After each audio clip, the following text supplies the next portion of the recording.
Okay, there he is. Some photos. You know this guy. He's a native Texan. We'll claim him. Maybe not a Dallas side.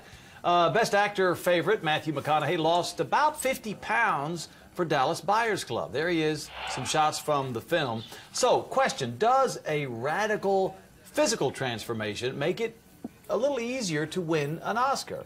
Remember, Charlize Theron became fat and unrecognizable for Monster, and what happened? She won the Oscar. Yeah. Robert De Niro got fat and thin also for Raging Bull. Yes, Meryl Streep transferred herself into Margaret Thatcher with a lot of makeup and won the 2012 Best Actress Oscar for Iron Lady. That's so true. Is this, Gary, is this a trend seeing here? I think it's always been a trend to do something rather remarkable.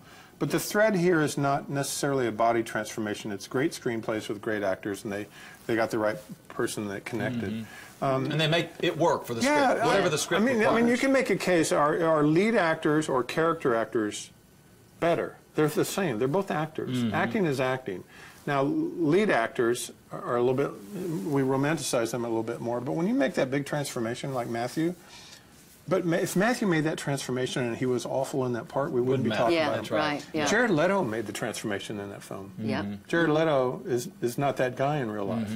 Well, but you know, he came out of nowhere. Dustin Hoffman and so we don't know what Tom how much of a Hanks, transformation Tom it was for Hanks Jared Leto. in Forrest Gump. I mean, there's And Castaway, he lost a lot of weight. Castaway. Robert De Niro in Raging Bull is the one Yeah. that really. I mean, that jumps out to me. Sean Yeah. Penn in I Am Sam, and but Robert De Niro won the Oscar for that. Yeah, right. And he That deserved was it. so good. But Yeah, Robert De wonderful. Niro's considered one of the 10 greatest actors ever to walk Anyway, the yeah. planet. And I think Matthew McConaughey right now is so good. Yeah. He's just- He kind of reminds me of Christian Bale, who lost a ton of weight to do The Machinist. Yeah. And they both look like refugees. Yeah, and there's a real So dangerous skinny.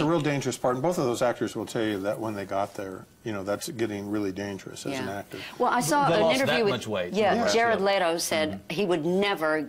Remember him? He gained all that weight for the guy who assassinated John Lennon, John David Chapman. Yeah, he did. He said I would never gain weight again because he said he had to spend some time in a wheelchair. He was just achy and sore. Jared Leto played Steve Prefontaine, the runner from Oregon, who died tragically years in a film called Prefontaine. Well, let me ask you this. So, speaking of whoever wins, whatever film or actors win the big award on Sunday, how much of a difference does that mean for the box office?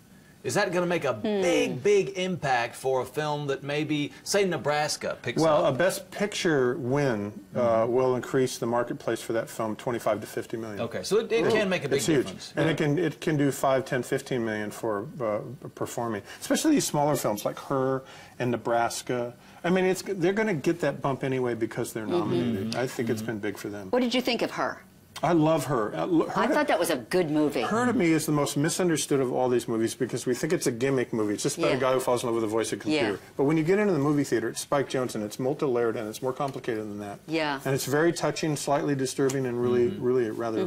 Really, Kind of personifies It's a melancholy film. your machines, your telephone and your It makes you computer. think about your life and whether you're and your on relationship your phone, with and your relationship. device. Yeah. Or your relationship with human beings because you're on your device. Yeah. Yeah. It was a very good movie. What does an Oscar win do for someone like Jared Leto? Will that transform his career? Well, he's kind of a vagabond anyway. He's kind of a bohemian. You know, he's got his hair's really long. Plays in a band. It will not. He'll get a whole bunch of offers, and then, but he seems to be the kind of guy that will run out and do something that is important to him. That he wants to do. Yeah. First thing I saw him in was Requiem for a Heavyweight, and I thought he was fantastic in that. And he was young, very young. Yeah, he's a really interesting actor, but he's been a bohemian, kind of a vagabond, kind of like Keanu Reeves out there a little bit. So one more question. I know we're about to run out of time, but I really liked Sandra Bullock in Gravity. Me too. Do you think that her recent win as an Oscar in the Best Actress category kind of jeopardizes her possibilities this year? No, I think she just won't get enough votes. Here's what I think. She's up against 4 other people, and there's 2 other people that are going to get more votes than her. Yeah. And that's the only reason. That's the way it goes. It's not because she's any worse. Yeah. It's just that it's a democratic system in a way. There's, 9,000, 10,000 voting members of the Academy. They're all going to vote, and she'll just get less than the others. And that's all. Meryl Streep will probably come in 5th this year. Which is surprising because that movie didn't do so well, did it? No, because it's a very difficult film. It's a hard film. It almost makes you want to take a shower after you watch August Osage County. I heard that about to get the Wolf of movie Wall off Street. of you. Yeah. Yeah, it's a very decadent. But if you're going to be all in, go all in. And Martin Scorsese and all those actors are in. Right, and they're in. I'm a big fan of Wolf of Wall Street. I just don't know anybody I'd take to see it. Yeah. And that's true. Not all movies are not for everyone. All right, well, those are our picks, some of our hot topics for the Oscars coming up this Sunday night. Coming up next here on the Texas Daily, Sunday is also Texas Independence Day. Wow. So we wanted to know what you think makes Texas great. Jewelry. All right, there's a lot of things. There's a lot of things. The answers to our question of the week with Don Wall coming up next. Stay tuned. Nice. I was looking for